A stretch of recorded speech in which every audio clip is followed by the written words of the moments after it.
ताकि नेपाल सरकार के द्वारा स्वास्थ्य और शिक्षा के लिए में माननीय मंत्री जी से कि कम समय में और गठबंधन के सरकार होला के नाता से जे संयुक्त हमरा सबके न्यूनतम कार्यक्रम है वही माथत से माननीय स्वास्थ्य मंत्री जी बहुत कम समय में जे गठबंधन के जे नेपाली कांग्रेस के जे संपूर्ण अभी वर्तमान सरकार के जे काम है वही काम में स्वास्थ्य मंत्री जी प्रत्येक नेपाल के स्वास्थ्य क्षेत्र से जुड़ल अस्पताल हुए, मेडिकल कॉलेज हुए या गांव पालिका के अस्पताल हुए 10% गरीब और निसहाय जनता के लिए फ्री करावे के उनका निर्णय भेले कि स्वागत योग्य है। एल गठबंधन के और मंत्रिमंडल जी के हम विशेष धन्यवाद देना चाहे। और स्वास्थ्य मंत्री जी 2800 शैय्या बेड अभी भरखरे 1 महीना पहले जे संसद में भी बात के जानकारी अधिकारी रूप से करन सामान्य प्रधानमंत्री जी भी प्रश्न उत्तर में जवाब दिलन कि 2800 शैय्या बेड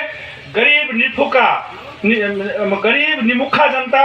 जरा कोनो आदमी नहीं है ओकरा लेल काठमांडू के अस्पताल लगाए सब में 2800 बेड के फ्री कल गए। हम अपने सबसे निवेदन करना चाहिए अब कोनो प्रकार के निसहाय जनता के अगर काठमांडू के में अस्पताल में भर्ना करा देवे ओकरा संपूर्ण जैसे नेपाल सरकार स्वास्थ्य मंत्रालय उपचार कर दी से घोषणा कल हम विशेष धन्यवाद देना चाहिए स्वास्थ्य मंत्री जी के। वही अवस्था से हम स्वास्थ्य मंत्री जी के पहले अपील कर लिया कि अस्पताल हमारा विश्वास है वो अपना बोलते के समय में ये बात के रखता से हमारा आशा है कि अस्पताल यह 15 शैय्या के विस्तार हुए हमारी विशेष आशा है। थोड़ा सा बात रखी अभी गठबंधन के सरकार बड़ा कंफ्यूज हो गए जनता में कि गठबंधन के सरकार क्यों है। जहां गली बीच में सब जगह यह प्रश्न उठ रहा है कि गठबंधन के सरकार नहीं चलत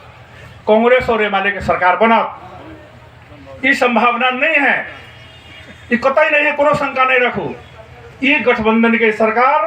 10 दलीय गठबंधन के सरकार नेपाल में राजनीतिक स्थिरता के लिए, नेपाल में सुशासन के लिए, नेपाल में समृद्धि के लिए, नेपाल में शांति के लिए इस सरकार प्रतिबद्ध है जरा परिणाम के हिसाब से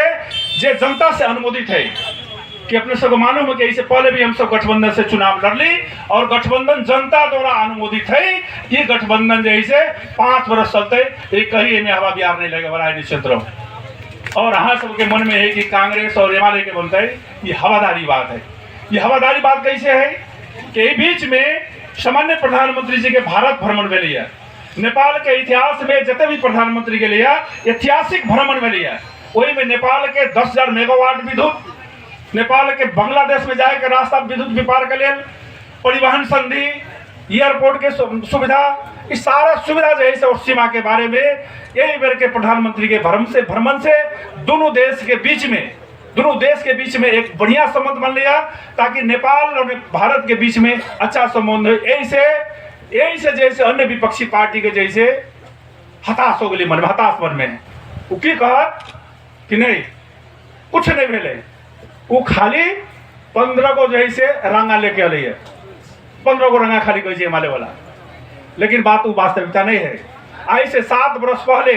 जब हम रही कृषि मंत्री वह समय में मांग भेल रही 2टा रंगा के वही समय उपलब्ध न करल कही बहुत पार्टी के प्रधानमंत्री भेल रहे वो समय में 7 वर्ष से मांग रही है। 7 वर्ष में कौन मंत्री प्रधानमंत्री रही से जनी सब, लेकिन ये सामान्य प्रधानमंत्री प्रचंड जी गेला के बाद 15टा रंगा दिल गया ताकि नेपाल में नस्ल के परिवर्तन हो और यहाँ कृषि में उत्पादन के लिए जो सरकार की नीति है आत्मनिर्भर बने के चाहिए। वही से यहाँ दूध के क्षेत्र में, यहाँ पशुपालन के क्षेत्र में, यहाँ कृषि के समग्र क्षेत्र के लिए जय प्रकार के यही बेर के भारत भ्रमण से कृषि क्षेत्र में दोनों देश के बीच में उत्पादन के भी वैज्ञानिक आदान प्रदान है। इस सब उपलब्धि के बाद प्रतिपक्ष जो पार्टी है वो ज्यादा विचलित हो गई और कोनो विषय वस्तु ना है। दोसर सरकार देश में आजनी की सुशासन के बात कहले है, संपूर्ण सुशासन के बात कहले भूटानी शरणार्थी कार्रवाई भेले सरकार ये बात पर प्रतिबद्ध है। बहुत लोग के शंका उपशंकाई में हो रहा है, सरकार ये बात के प्रतिबद्ध है कि भूटानी शरणार्थी में देश के संविधान के विपरीत जे काम कैले ओकरा कार्रवाई कर जाते नहीं छोटी प्रतिबद्धता है सरकार के। वैसा ही अभी ललिता कांड, विभिन्न कांड नेपाल में है। इस सरकार ये बात पर ठोट है कि जितने भी पुराना फाइल सब है वही सब फाइल के आगाड़ी बढ़ा के इस सरकार समाज में एगो न्यायपूर्ण समाज के निर्माण होए, जनता के अधिकार के सुरक्षित होए, इस संविधान के रक्षा होए के चाहिए। सरकारी गठबंधन के मूल